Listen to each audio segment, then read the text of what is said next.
Hello, আসসালামু আলাইকুম। এইবারের পহেলা বৈশাখটা আমাদের জন্য ছিল একদম ভিন্ন রকমের।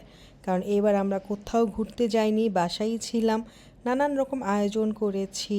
সবাই আমার বাসায় এসেছিল। আসলেই খুব মজার ছিল।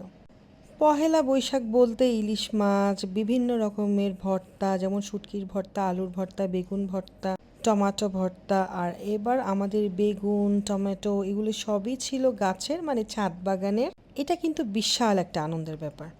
তারপর একটু গরুর মাংস রান্না করেছিলাম অল্প করে। এখন এটা একটু হাঁড়িতে নিয়ে নিচ্ছি, মানে মাটির হাঁড়িতে। একটু পিঠা ভাজছি।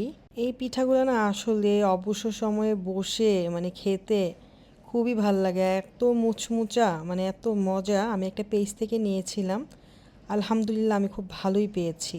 আর কোয়ান্টিটিও এত দেয় যা বলে শেষ করা যাবে না। তো সব কিছু সাজিয়ে গুছিয়ে নিব এখন। আমি শুটিও রান্না করেছি, ভর্তাও বানিয়েছি। আসলে ভর্তাটা দেখানোর মতো কিছু না। ভর্তা আমরা সবাই বানাতে পারি, এই জন্য এটা দেখালাম না। এখন সুন্দর করে প্লেটিং করে নিচ্ছি, সাজিয়ে নিচ্ছি নিজের মনের মতো। আসলে এর আগে বৈশাখে আমি অনেক ঘুরতে গিয়েছি, কিন্তু আমি এরকম বাসায় আয়োজন করিনি। এবার আমি মাটির সব জিনিস কিনে একদম বাঙালি একটা ভাইব রেখেছি। এই তো অল্পের মধ্যে সুন্দর করে সাজিয়ে ফেললাম। আর অনেকে হয়তো জিজ্ঞেস করবেন আমার এই ম্যাটগুলোর কথা।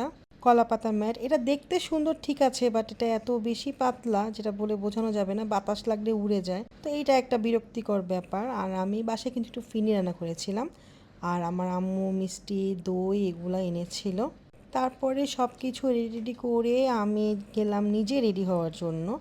তো আমি এখানে কিছু গয়না নিয়ে নিলাম। আসলে যেহেতু একটা জামদানি ড্রেস পরবো, বাসায় শাড়ি পরে কাজ করাটা আমার জন্য খুবই অসম্ভব একটা ব্যাপার ছিল। তো আমি যা যা পরবো একদম হালকার মধ্যে সব রেডি করে নিলাম। আমার ছেলেকে আমি রেডি করলাম। আলহামদুলিল্লাহ, মেয়ে তো একাই রেডি হতে পারে, ওকে এখন আর রেডি করে দিতে হয় না। তো এখন খাওয়ার পালা। তো আমরা কিন্তু লাল চালেরও ব্যবস্থা রেখেছিলাম। তো আমি এসে একটুখানি ভিডিও করলাম। আসলে আমি এত সোয়েটিং হয়েছে আমার ওই দিন, আমার ভালোই লাগছিল না, শরীরটাও বেশি একটা ভালো ছিল না। আমার বোনের জন্য ওয়েট করতে করতে আমরা সেদিন একটু লেট করে খেয়েছিলাম। আসলে বৈশাখ বলতেই সকাল সকাল খেতে হবে এরকম কোনো ব্যাপার না। আমরা লাঞ্চেই এইগুলো খেয়েছিলাম, কারণ এত রাতে ঘুমাই, সকালে উঠে আসলে এগুলো করা সম্ভব না। আর আমাদের বাসায় সকালে অত ভারী খাবারও কেউ খায় না। তো সবাই বসে মজা করে লাঞ্চ করে নিলাম। আসলে এই টাইপের খাওয়া না, মানে গরমের দিন খেতে খুব ভাল লাগে। যেমন পান্তা ভাত, ভর্তা, ভাজি, এই ধরনের খাবারগুলো। তো আমার মেয়ের তো খুশির উপর ডাবল খুশি, কারণ সাকলাইন ওকে একটা গিফট দিয়েছে, কালার বক্স। আর ও যেহেতু আর্ট করতে অনেক পছন্দ করে, তো কালার বলতেই ও একদম পাগল। সবাই ছাদে গিয়েছি